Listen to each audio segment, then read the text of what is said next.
Olá, estamos de volta com o programa Lente Aberta. O assunto agora, recuperação econômica ao redor do mundo. Comigo no estúdio está João Guilherme Penteado, assessor de investimentos da Apollo Investimentos, empresa em Ponta Grossa ligada ao Banco Safra. Obrigado pela sua presença hoje aqui. Obrigado, Ney. Obrigado a todos os ouvintes. É um prazer estar aqui. João, nós temos uma série de dúvidas quando a gente fala de recuperação econômica, porque, sinceramente, todos, acredito que quase todos, pelo menos, foram pegos de surpresa com a reação lenta dos governos e com a fragilidade das empresas diante da pandemia. Sim.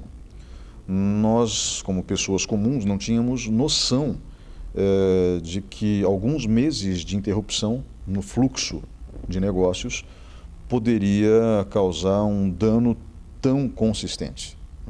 Em alguns países, a queda no PIB vai ser de 15%, 20%. Isso é catastrófico, para dizer o mínimo. Na Suécia, onde não existiu nenhum tipo de paralisação, a queda no PIB deve ficar em 6%, mas pagando-se um preço alto por isso em relação aos vizinhos, obviamente, que adotaram o lockdown. E é óbvio que isso causa um dano. Também as relações futuras com outros países. Por exemplo, no caso da Suécia, agora na retomada dos negócios na Europa, com uma redução no número de casos de coronavírus, quem é da Suécia está sendo tratado de uma forma diferente. Então isso causa sim um prejuízo ao povo sueco, mesmo não tendo parado, pelo menos não totalmente, durante a pandemia. Sim. Mas como que os governos têm reagido diante desse cenário? Essa é uma curiosidade que todos têm. Porque no Brasil as informações elas são muito conflitantes e nós estamos muito focados, isso é natural, na cobertura dos nossos problemas domésticos. Mas na Europa, por exemplo, a gente pode começar por ali.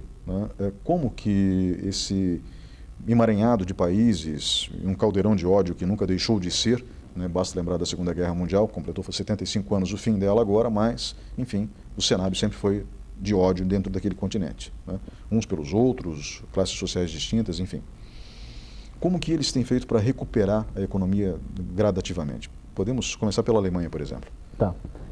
Bem, é uma situação bastante complexa, né? Primeiro, passar dentro de um panorama geral, a gente viu alguns governos tendo medidas tardias, começaram a trabalhar contra a pandemia depois que já era tarde demais. Mas, ao mesmo tempo, a gente viu governos economicamente fortes serem muito ágeis e aconteceu uma coisa bem diferente de, por exemplo, 2008. Em 2008 a gente teve a crise financeira global, que foi muito impactante em termos de PIB, crescimento, etc. E as economias grandes, os governos levaram muito tempo para ter uma medida de reação anticíclica contra o problema. Nessa pandemia, não. Nessa pandemia, a gente viu muitos governos sendo proativos, ao invés do hábito antigo de reatividade de um governo, que primeiro espera acontecer o problema para depois tentar resolvê-lo. O Brasil foi um caso à parte, tá? O Brasil foi um caso atípico. Até hoje, a gente não consegue ver um grau de eficiência adequado das medidas tomadas e existem medidas que foram tomadas que ainda não chegaram na economia há 2, 3 meses.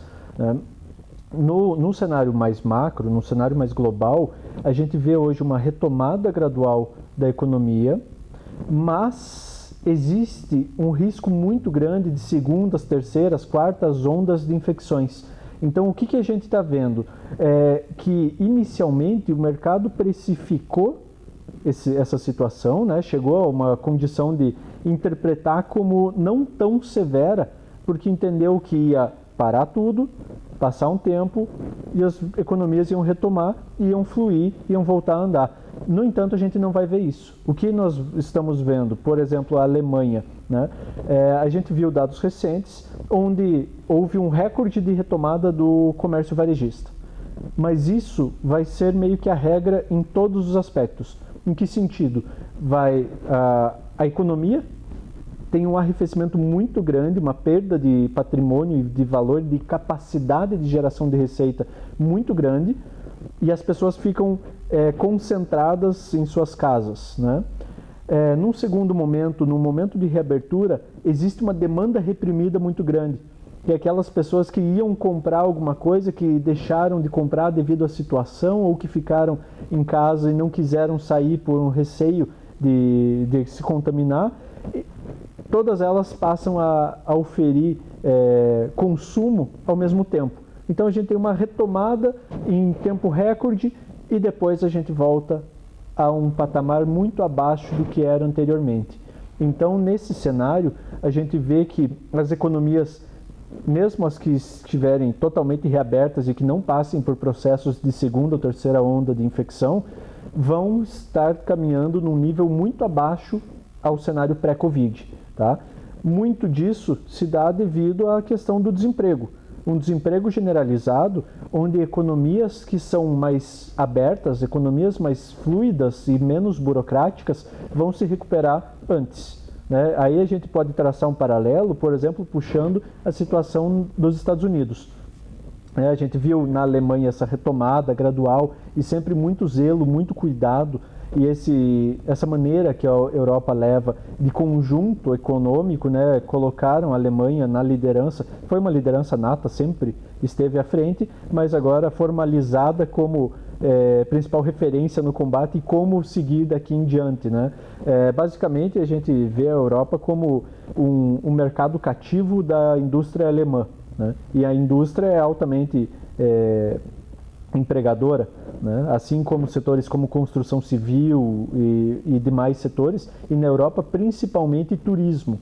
Turismo e hotelaria foi um baque muito grande. Então a gente vai ver, por exemplo, economias como Portugal, Espanha, Itália, França, sofrendo muito mais do que uma economia desenvolvida e robusta financeiramente, como o caso da Alemanha. Agora, retomando aquele paralelo com os Estados Unidos, que a gente vê uma economia muito mais pró-negócio, muito mais flexível, nós vimos um caso recorde de desemprego, nunca visto na história do mundo, tá? Os Estados Unidos saíram de um pleno emprego para quase 20% de desemprego e, de repente, há uma semana atrás, são 5 novos milhões de vagas formadas, né? Então, 5 milhões de novos empregos quase rodando na economia de uma semana para outra. Então, um verdadeiro recorde, uma coisa super positiva e tudo mais, mas isso te traz uma segunda percepção. Lá houve um desemprego muito acelerado porque a economia é livre, né? Nós temos uma relação comercial. A gente interrompe, beleza, cada um segue sua vida e acabou. Não tem aviso prévio, não vai ter processo em cima disso, nem nada do gênero. Enquanto economias muito mais congeladas e menos flexíveis como a brasileira vão sofrer consequências muito mais longas. No caso dos Estados Unidos, a gente vai ver uma retomada desse emprego, mas na sequência uma desaceleração nesse ritmo. E a gente vai ver novamente a economia americana um degrau abaixo do que estava anteriormente. Ela vinha seguindo num nível, caiu um degrau, pulou do abismo, né? Voltou e vai andar em um degrau inferior ao longo do tempo tentando se recuperar. Nas economias mais frágeis, que são as economias emergentes e que são mais burocratizadas, que são menos pró-mercado, menos facilidades em termos de empreendedorismo e empregabilidade em si, né, onde as pessoas têm renda mais baixa, os serviços são mais manuais e você tem uma educação média inferior, como é o caso do Brasil, a gente vai ver uma situação muito mais difícil. Infelizmente vai acontecer isso. Por quê? Porque a empresa brasileira ela tem a mesma condição de uma empresa americana, em termos de condição de caixa para faturamento, etc. No entanto, ela tem uma condição de se adaptar ao cenário muito aquém da média global. É muito difícil fazer negócio no Brasil. A economia é muito travada, é tudo muito burocrático, um processo de demissão é extremamente complexo, é extremamente oneroso, então você tem receio de contratar. Por quê? Porque eu não sei se mês que vem eu vou estar aberto, então eu não vou contratar. E quando eu fechei aquela vaga, por ela ser muito onerosa e ser muito complexa, e eu tenho aviso prévio, tenho isso, tenho aquilo, ao pagar, honrar com tudo aquilo, sem eu ter faturamento, eu matei o meu caixa. Então as empresas que demitiram, em grande maioria, são empresas que não vão reabrir suas portas. E isso é muito negativo para a economia local, porque você tem o empresariado que tem condições de ampliar e empregar, eles estão receosos pelo cenário, e o empresariado que não tinha condições de abrir novas vagas, mas que talvez, se houvesse uma facilitação em termos de demissão e reabertura pontual de acordo com a necessidade, você veria uma volta, veria primeiro um desemprego muito maior no primeiro momento, mas veria uma volta da empregabilidade e da geração de vagas formais muito mais acelerada no momento de arrefecimento da pandemia. E isso ia resultar, em termos macroeconômicos, num gap, né? A gente teria um período onde perderíamos espaço devido à própria situação, mas depois uma facilitação de retomada, porque aí a gente já vê o crédito do banco lá na ponta final, você já vê um potencial retomada de consumo, emprego, que gradualmente vai gerando uma situação mais estável, vai reduzindo a percepção de riscos e favorecendo o investimento. No entanto, no Brasil a gente não tem essa situação justamente porque as empresas têm um alto índice de inadimplência, uma baixa capacidade de geração de caixa e você tem essa dificuldade e essa impossibilidade de contratação e demissão. João, obrigado pela participação nesse bloco. Nós vamos agora para um breve intervalo e voltamos em instantes com o programa Lente Aberta.